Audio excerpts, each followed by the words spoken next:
할렐루야. 오늘도 하나님의 은혜가 함께하는 귀한 한날의 삶이 되기를 축복합니다.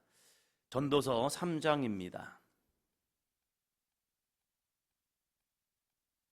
전도서 3장 1절입니다. 범사에 기한이 있고 천하 만사가 다 때가 있나니 2절여 날 때가 있고 죽을 때가 있으며 심을 때가 있고 심은 것을 뽑을 때가 있으며 범사에 다 기한이 있답니다. 봄이 있으면 여름이 있고 여름이 있으면 가을이 있고 가을이 있으면 또 겨울이 있고 겨울로 끝나는 것이 아니라 또다시 봄이 되고 여름, 가을, 겨울 이것이 계속 되어지는 것처럼 때가 있다는 겁니다. 때는 주어지는 거지 우리가 때를 만들 수 있는 것은 아닙니다. 아무리 더워 해도 우리가 겨울을 만들 수 있는 건 아니에요. 때가 되어야 그 때가 되면 겨울이 또 옵니다. 그래서 우리는 그 때를 기다리고 있는 거죠.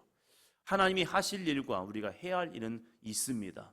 그렇다고 우리가 모든 것을 다 손을 놓고 때가 있어 다 그러면 가만히 있으면 되느냐? 아니죠. 봄에는 봄에 할 일이 있고 여름에는 여름에 할 일이 있고 가을에는 가을에 할 일이 있죠.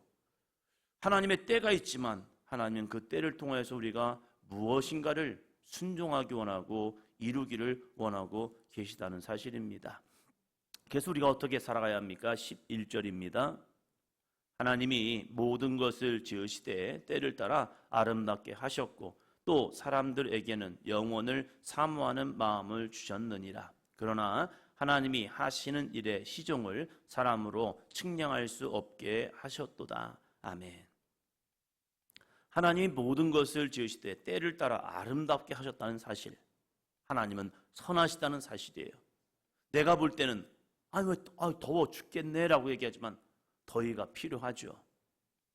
우리는 태풍이 오면 피해를 받습니다. 태풍을 통해서 많은 어려움을 당하기도 합니다. 그러면 태풍이 없을까? 태풍을 오게 하지 말까? 태풍을 만들지 말까? 아니라는 거예요. 태풍이 주는 유익함이 태풍을 통해서 보는 손해보다 훨씬 더 크다는 사실입니다. 그래서 태풍을 통하여서 바다를 뒤집어 엎어야 하고 공기를 순환을 시켜서 이 땅이 이 지구라는 이것이 존재할 수 있다는 겁니다. 만약에 태풍이 없으면 바다는 썩을 수 있고 공기는 정체되어서 문제가 됩니다. 그래서 끊임없이 하나님은 일하고 계시죠. 그건 뭡니까? 하나님의 거룩한 창조 질서를 완전히 이루시기 위해서요. 오늘 내가 어려움을 당한다고 해서 그것이 필요 없는 것이 아니라 때로는 그 어려움의 원인점이 나에게는 유익함이 될 수 있다는 겁니다. 왜요? 그것이 하나님의 때이기 때문입니다. 그래서 하나님이 모든 것을 지으시되 때를 따라 아름답게 하셨다는 사실, 그래서 우리는 고백할 수 있는 거죠. 여호와께 감사하라. 그는 선하시며 그 인자하심이 영원하미로다. 하나님은 선하시다는 사실이에요. 내가 나의 기준으로 보니까 이것이 문제야. 왜 이런 것이 왔어? 라고 얘기하지만 그걸 통해서 우리가 깨닫는 것은 무엇입니까? 오늘 하루의 삶이 아니라 영원을 사모하는 마음이라는 거예요. 이 땅에서의 삶 자체가 나에게 만족함이 아니라 이 땅의 삶으로 끝나는 것이 아니라 우리에게는 영원을 사모하는 마음. 그래서 영원은 하나님의 나라를 꿈꾸면서 나갈 수 있는 믿음이 있어야 하지요. 그러나 중요한 게 있죠. 하나님이 하시는 일의 시종을 사람으로 측량할 수 없게 하셨도다. 하나님의 하시는 일, 선한 일이 때로는 내가 볼 때는 측량할 수 없는 거예요. 왜 이런 일이 발생하고 있는 거야? 어떻게 이런 일이 나에게 주어지고 있는 거야? 아니요. 하나님은 선하시다는 사실입니다. 때로는 질병을 통하여서, 때로는 문제를 통하여서, 때로는 아픔을 통해서, 때로는 상처라는 걸 통하여서도, 때로는 좋은 은혜와 기쁨과 축복을 통해서도 하나님의 모든 것을 깨달을 수 있는 모습이 된다는 거예요. 만약에 질병이 없다면 우리를 되돌아볼 수 있는 시간이 없더라고요. 누구든지 나는 끄떡없어. 나를 믿어. 내 주먹을 믿어. 이런 사람들이 있어요. 내 지식을 믿어. 내 배경을 믿어. 내 힘을 믿어. 그런데 꼬꾸라질 때가 있죠. 넘어질 때가 있어요. 그게 뭐냐면 내가 나를 통제할 수 없을 때가 있어요. 때로는 아픔을 통하여, 때로는 문제를 통하여, 때로는 질병을 통하여. 이게 왜 원인을 발견한다면 그 원인만 해결하면 될 것 같지만 때로는 원인 모를 문제들을 만나게 되는 거예요. 그럴 때 나의 인생을 뒤돌아본 거죠. 왜 나에게? 아니 왜 나에게? 내가 무슨 죄를 졌길래? 내가 무슨 문제가 있길래 이 문제가 발생하는 거지? 왜? 그러면서 자기의 뒷모습을 보기 시작합니다. 뒷모습을 보다 보면 또 보이는 게 있죠. 나의 앞모습이요. 그럼 나는 어딜 향해 가지? 여기에서 드디어 하나의 큰 질문이 있습니다. 나는 어디서 와서 어디로 가는 것인가? 그때 드디어 영원을 사모하는 마음을 갖게 되는 거죠.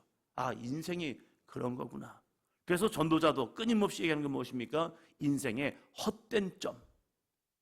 야, 이게 다 헛되네. 사랑도 헛되고 수고도 헛되고 내 인생도 헛되다. 이 헛된 것을 한번 발견해 봐야 그제서야 영원, 하나님에 대한 궁금함을 찾게 된다는 사실입니다. 자녀들에게도 모든 것이 다 잘 되는 것이 아니라 실패라는 것을 경험하는 것도 은혜라는 사실이에요. 그 실패를 통하여서 자신의 모습을 되돌아보기 시작해요. 좋은 환경을 만들어주는 것이 부모의 좋은 장점이기도 할 수 있겠지만 어쩌면 때로 넘어질 수 있도록, 그냥 아파할 수 있도록, 보고 있으면 힘들겠지요. 그러나 그 넘어짐과 아픔을 통해서 그가 하나님을 발견하시다면 그것은 성공만 바라보고 자기만 바라보고 사는 인생보다 그것이 더 어쩌면 복된 인생이 될 수 있다는 사실입니다. 하나님이 하시는 일의 시종을 사람은 측량할 수 없습니다. 그래서 우리는 하나님의 거룩한 뜻에 복종할 수 있는, 순종할 수 있는 믿음이 있어야죠. 12절입니다. 사람들이 사는 동안에 기뻐하며 선을 행하는 것보다 더 나은 것이 없는 줄을 내가 알았고, 사람들이 사는 동안에 기뻐하며 선을 행하는 것. 여러분이 기뻐하는 건 무엇입니까? 여러분이 할 수 있는 선한 것은 무엇입니까? 내가 기뻐하는 것이 무엇이지? 나에게 기분을 주는 기쁨은 무엇이지? 내가 무엇을 해야 나는 기뻐하지? 그런데 이 전도자가 계속 얘기하는 것은 우리의 육신을 향한 기쁨, 이것은 헛되다는 거예요. 왜? 아무리 좋은 걸 먹어도 또 조금 있으면요 배가 고파서 그걸 잊어버리고 또 오늘 뭘 먹어야지? 내가 좋은 것을 내가 경험하고 만족함을 위해도 또 시간이 지나면 잊어버리고, 아, 난 또 무엇을 또 찾아가지? 하면서 끊임없는 이 속에 있는 갈증, 또 다른 만족함을 찾아 나가는 모습을 통해서 야, 앞에 있는 것들이 다 헛되다 라고 이야기하고 있는 거예요. 그러면 나에게 주는 진짜 기쁨은 무엇이? 나에게 주는 선한 것은 무엇일까? 13절이요. 사람마다 먹고 마시는 것과 수고함으로 낙을 누리는 그것이 하나님의 선물인 줄도 또한 알았도다. 나에게 주는 이러한 먹고 마시는 것, 수고하여 낙을 누리는 것, 이것이 내 능력이었어. 이건 내가 한 거야. 이게 아니라 이 전도자는 말합니다. 하나님의 선물이라는 사실이에요. 선물을 받았을 때 어떻게 하는지. 이거 내 거네. 이거 내가 이루었어. 라고 하는 순간 교만이 일어납니다. 그러나 하나님의 거룩한 선물이다라는 믿음이 있으면요, 우리는 이러한 생각을 합니다. 이 선물을 가지고 어떻게 살아갈까? 나만의 유익함이 아니라 이 선물을 주신 이유가 무엇일까? 아, 그렇구나. 하나님이 주신 선물은 함께구나. 가령 자녀가 3명이 있습니다. 한 아이에게 먹을 것을 선물로 주었습니다. 그 선물을 줬더니 이 아이가 이거 내 거야. 근데 다른 2 자녀가 그 받은 선물을 보면서 야, 나도 같이 먹으면 안 될까? 그랬더니 한다는 말이 이거 내가 나한테 준 거야. 이거 내 거야. 나만 먹을래? 하고 그걸 움켜쥐고 있는 거예요. 그 움켜쥐고 있는 모습을 부모가 볼 때 그래, 너는 너 거에 대한 관심이 참 많구나. 그래, 네 거는 소중하니까 네가 잘 지켰어. 너 잘했어. 야, 너는 참 착한다. 너는 정말로 자기 정체성이 강하구나 하면서 그 아이를 기뻐할까? 그 모습을 보는 부모의 모습은요, 너만 먹으라고, 너만 기쁨을 누리라고, 너만 만족함을 누리라고 준 게 아니었을 거예요. 그걸 가지고 형제들이 있을 때 형이든지 누나든지 누구든지 이게 부모님이 나를 주셨는데 이걸 같이 먹으면 어떨까? 아주 함께. 어렸을 때 그런 생각이 나요. 교회에서 학생회를 끝나고 가끔 가다가 파티를 할 때가 있습니다. 파티를 하면 큰 게 아니고 이것저것 과자를 사다 놓고 이제 먹는 거죠. 이 과자를 먹을 때 네 거 해서 서로 나눠주고 너 먹어 이게 아니라 큰 쟁반에다가 모든 걸 다 털어놔요. 완전히 과자 뷔페가 된 거죠. 이것도 먹어보고 저것도 먹고 저는 그게 좋더라고요. 왜? 하나만 주면 하나만 먹었지만 나눠 먹는 거. 서로 나눔을 통하여서 서로 한 곳에 모여서 한 식구가 되는 거예요. 교회 안에서 함께 누리는 은혜가 있는 거예요. 하나님이 주신 선물의 개념은 무엇일까? 왜 전도자는 이러한 낙을 누리는 것, 사람마다 먹고 마시는 것과 수고로 함으로 낙을 누리는 것, 이것이 왜 하나님의 선물이라고 말할까? 선물은 나만 소유하는 것이 아니라 함께 누릴 수 있는 모습이 있어야 합니다. 이것을 가장 아름답게 살아간 사람이 요셉이죠. 요셉은 자신에게 주어진 은혜가 참 너무나도 컸습니다. 근데 이 은혜를 가지고 누구에게도 나오냐? 자신을 죽이려고 했던, 자신을 너무나도 아픔, 상처와 고통을 주었던 형들에게도 그걸 함께 나눕니다. 왜 이것을 나누느냐? 요셉은 고백합니다. 형님들, 걱정하지 마세요. 염려하지 마세요. 형들이 나를 팔은 것이 아니라 하나님이 나를 앞서 형들보다 먼저 보냈을 뿐입니다. 이 고통마저도 하나님이 나를 쓰시기 위한 선물이었다. 그 선물을 통하여서 나는 이렇게 예굽의 총리가 되었다. 나는 이것을 형들과 함께, 아버지의 자손들과 함께 나누길 원합니다. 걱정하지 마세요. 제가 형들과 형들의 모든 자녀들까지 다 먹여 살릴 겁니다. 위대한 은혜이죠. 하나님이 주신 귀한 선물, 시간을 주셨지요, 환경을 주셨지요, 힘을 주셨지요, 살아갈 수 있는 능력도 주셨죠. 이걸 가지고 우리는 나만을 위해서 살아가는 인생이 아니라 하나님이 주신 귀한 선물을 가지고 하나님의 거룩한 역사를 위해서 함께 이 거룩한 지상명령을 이룰 수 있는 삶이 되기를 주의 이름으로 축원합니다. 그래서 함께 복음을 전하고 함께 영혼 구원을 이루고 나에게 주신 구원의 선물이, 이 선물을 나만 소유한 것이 아니라 또 다른 누군가에게 예수님 믿으세요, 예수님을 믿기 원합니다. 그것은 우리에게 주신 하나님의 거룩한 은혜의 선물이기 때문입니다. 예수는 무엇을 바라보아야 합니까? 19절로 21절입니다. 인생이 당하는 일을 짐승도 당하나니 그들이 당하는 일이 일반이라. 다 동일한 호흡이 있어서 짐승이 죽음같이 사람도 죽으니 사람이 짐승보다 뛰어남이 없음은 모든 것이 헛됨이로다. 다 흙으로 말미암았으므로 다 흙으로 돌아가나니 다 한 곳으로 가거니와 인생들의 혼은 위로 올라가고 짐승의 혼은 아래 곧 땅으로 내려가는 줄을 누가 알랴. 인생이나 짐승이나 다 처음에는 똑같다. 아무리 만물의 영장이라고 하는 인생도 어느 날 보니까 다 죽어서 흙으로 돌아가더라. 야, 이 차이가 뭐냐? 짐승이나 사람이나 어쩌면 때로는 짐승보다 못한 것이 사람의 모습도 있잖아요. 그래서 아유, 짐승만도 못한 놈, 이런 이야기도 하잖아요. 맞아요. 우리들의 인생 자체를 보면 그냥 살다가 죽는 인생을 보니까 야, 매번 똑같더라, 나을 게 뭐 있어? 라고 하지만 중요한 게 있죠. 21절, 인생의 혼은 위로 올라가고 짐승의 혼은 아래고 땅으로 내려가는 줄을 누가 알랴. 우리의 혼은 하늘로 올라가야 합니다. 짐승들의 혼은 아래 곧 땅으로 내려갑니다. 그냥 사라져버려요.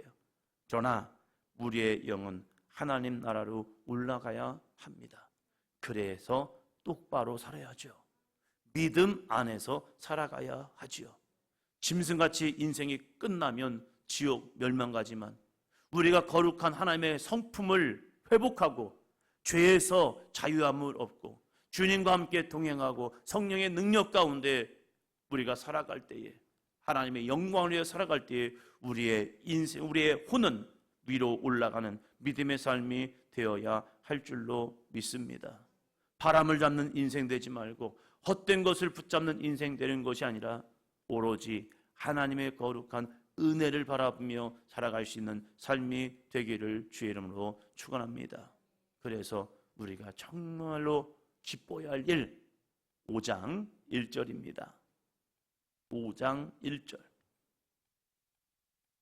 너는 하나님의 집에 들어갈 때에 내 발을 삼갈지어다. 가까이 하여 말씀을 듣는 것이 우매한 자들이 제물 드리는 것보다 나으니 그들의 악을 행하면서도 깨닫지 못함이니라. 아멘. 너는 하나님의 집에 들어가. 제사하는 거 중요하죠. 제물 드리는 것 중요해요. 하지 말라는 게 아니에요. 그러나 우리가 하나님 앞에 제물을 드리고 예배를 드린 이유가 뭐예요? 우리가 교회에 나와서 예배 드린 이유가 뭐예요? 예배를 드리면 하나님의 복을 주시기 때문에, 예배를 드리면 일주일의 삶에 만족함이 있기 때문에, 예배를 드리지 아니하면 내 마음이 찝찝하고 불안하기 때문에 아니에요. 이 5장 1절에서 우리의 기쁨이 되어야 하고 정말 우리가 하나님의 기쁨 되게 해서 해야 할 것이 무엇이냐? 내 발을 삼갈지어다. 가까이 하여 뭐래요? 말씀을 듣는 것. 우리가 성전에 나오는 것은 오라 우리가 여호와께 나아가자. 왜 하나님께 나아가야 하느냐? 바로 이곳에 하나님의 말씀이 있기 때문입니다. 우리는 그 말씀을 통하여 영이, 혼이, 육신이 어디를 향하여 나아갈 걸 알아야 하는 거예요. 말씀을 통하여 삶의 거룩한 목적을 깨닫고, 말씀을 통하여 인생의 거룩한 비전을 깨닫고, 그래서 내가 헛된 것을 붙잡고 사는 인생이 아니라 정말로 하나님 영광에 살아갈 때 착하고 충성된 종이라 칭찬받는 거룩한 일꾼이 되어야 할 줄로 믿습니다. 그 은혜의 기쁨 속에서 내가 하나님과 동행하고 내가 하나님의 은혜 속에 나아감을 통하여 하나님의 기쁨 될 때 이것이 우리의 기쁨이 되고 하나님께 영광이 되고 하나님의 거룩한 선물을 가지고 이 땅 가운데 나누고 베품을 통하여서 하나님께 영광 돌리고 나아감을 통하여서 정말로 인생 속에서 축복하시고 칭찬하시고 인도하시는 하나님의 은혜가 있는 삶이 되기를 주의 이름으로 축원합니다. 이제 내일부터 우리 청소년 청년 수련회를 갑니다. 헛되다라고 하는 인생을 살아가는 것이 아니라 내가 공부해서 뭐랄까? 공부해서 남을 줄 수 있는 믿음의 삶. 내가 복을 받아서 내가 나를 위해서 쌓아놓은 것이 아니라 하나님 영광 위해서 나누고 베풀어서 정말로 주님 보실 때 야, 너 참 값지다. 너에게 이러한 축복을 줬더니 이러한 선물을 줬더니 그 선물을 네가 함께 나누면서 나를 증거해? 와, 너 진짜 은혜다. 요셉도 그러고 다니엘도 그러죠. 그에게 거룩한 명철과 은혜와 꿈을 해석할 수 있는 능력을 주었더니 그걸 가지고 하나님께 영광을 돌리잖아요. 함께 나누고 베풀면서 야, 이거 하나님이 주신 거예요. 이거 하나님의 은혜인 거예요. 이거 하나님께 영광을 돌리는 거예요. 했더니 주변 사람들이 뭐라고 말합니까? 야, 다니엘아. 하나님의 사람 다니엘아. 하나님의 사람 요셉아. 그러면서 그의 삶을 통하여서 하나님께 주신 귀한 은혜를 선물을 나누었더니 주변 사람들이 그를 보면서 하나님께 영광을 돌리고 하나님을 찬송하는 모습을 보게 됩니다. 우리 자녀들이, 우리 청소년 청년들이 수련을 통해서 그 멋진 하나님, 그 선하신 하나님, 그 아름다우신 하나님을 만나고 인생의 참된 목적을 찾아 나아가는 우리 자녀들이 되기를 주의 이름으로 축원합니다.